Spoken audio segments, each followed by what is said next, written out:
Hey, it's NPR's Book of the Day. I'm Andrew Limbong.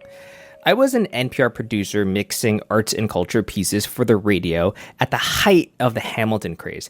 Do you know how often I had to listen to music from that show for a few months straight? It was enough to make me never want to think about Alexander Hamilton ever again.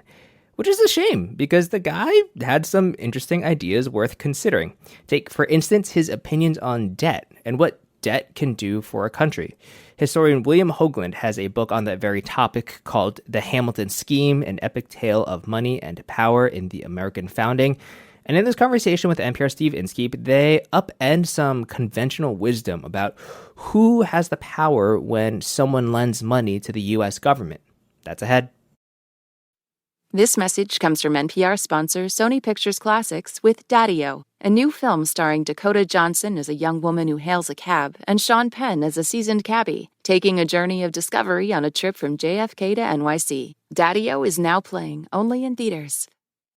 This message comes from NPR sponsor Noom. Noom's first ever cookbook, The Noom Kitchen, helps you build new habits for a healthier lifestyle. Check out the Noom Kitchen for 100 healthy and delicious recipes to promote better living. Available to buy now wherever books are sold.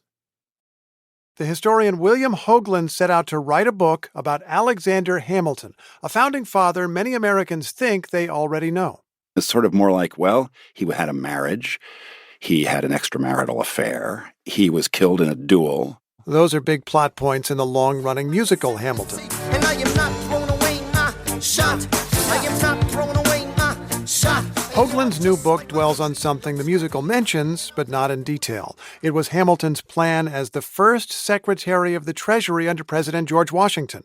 Hamilton was obsessed with the public debt, money borrowed and owed by the federal government. This is a tricky issue because public debt sounds to us sometimes like, oh, well, that's a problem. To Hamilton, the public debt was a massive opportunity for kind of consolidating the United States. Hogeland's book, The Hamilton Scheme, describes why Hamilton increased the national debt.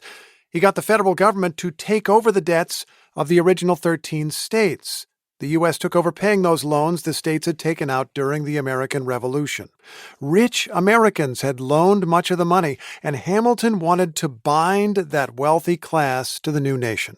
And to Hamilton, it was more like, wow, if we can feed that desire on the part of the rich class of Americans to get regular interest payments, not just now, but for years to come, i.e. foster the debt, and yoke that desire on the part of the rich Americans to great national interests, to great national ambitions, well, then we will have consolidated the country, connecting a very active investing class to the aims of the country.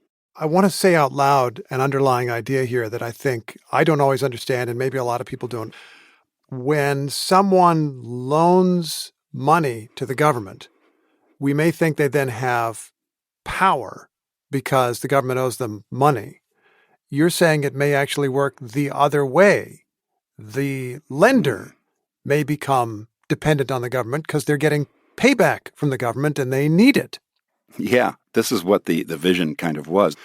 You know, you could see it as mutually beneficial, but it's only mutually beneficial if both sides are playing. And Hamilton definitely wanted to find ways to make the lending class dependent on the federal government, not on the individual state governments. So I was wrong about this as a kid. I read about this as a kid because I was a dorky kid and my mom had history books. And I read something about Alexander Hamilton and the federal government assuming the state's debts to pay them off. And I thought that was about good credit and honor and sticking up for the United States and showing we had a good reputation in the world. You're telling me that wasn't really the point at all. No, I don't think I am telling you that exactly, because I think it is about good credit. And by establishing this debt as a thriving thing, which is what Hamilton did, well, that did give the country good credit abroad and at home. So this enables further borrowing down the line, in the case of emergency like war, for one thing, but also in a more steady way to fund things like infrastructure and other giant national projects. So I don't think this idea that he had was in any way in conflict with the idea of good credit. It's just that, how do you get good credit? Well, you get it by making sure that the people who are going to lend money feel really comfortable and really connected to you, the borrower. You make another point about borrowing money. When a government borrows money, they can use the money to build stuff like roads, things that grow the economy, and don't have to wait to pay as they go as money dribbles in. Yeah, and this is not something Hamilton made up himself, of course. This is one of the ways the British Empire had found ways to pay for big projects, big expansions, without constantly trying to fund each thing by its own sort of set of taxes or whatever. Create a pool of loaned money, and you tax in order to fund that pool rather than taxing project by project. And this kind of unleashes power to expand. Britain had done it. France was into it.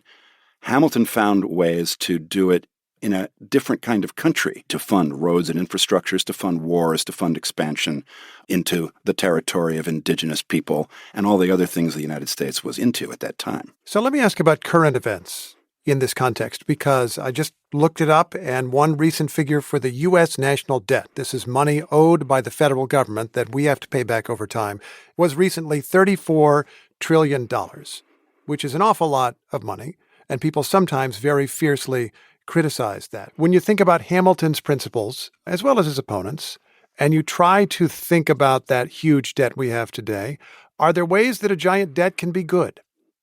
For Hamilton, he wouldn't have put it that way, a giant debt. He would always say a public debt, if not too large, can be good. But compared to what some of his opponents wanted, the debt he defended was indeed quite large.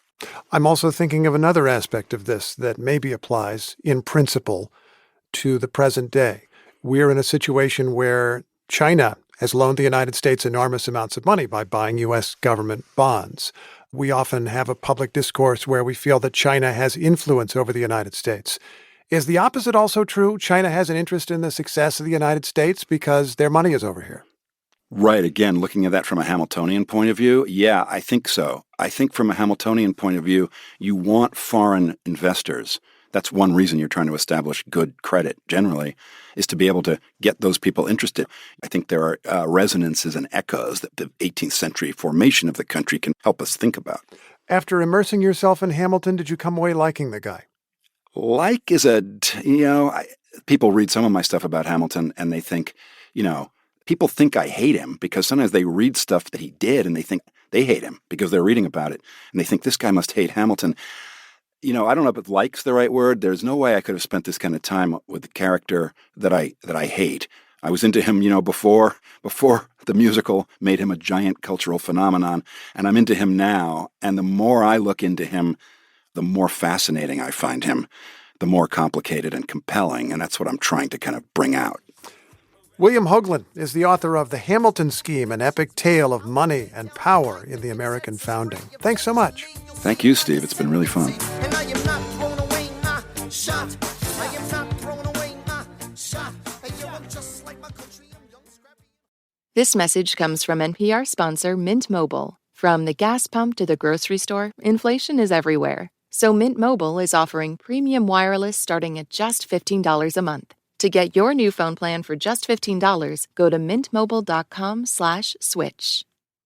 This message comes from NPR sponsor Capella University. Capella's programs teach skills relevant to your career, so you can apply what you learn right away. See how Capella can make a difference in your life at capella.edu.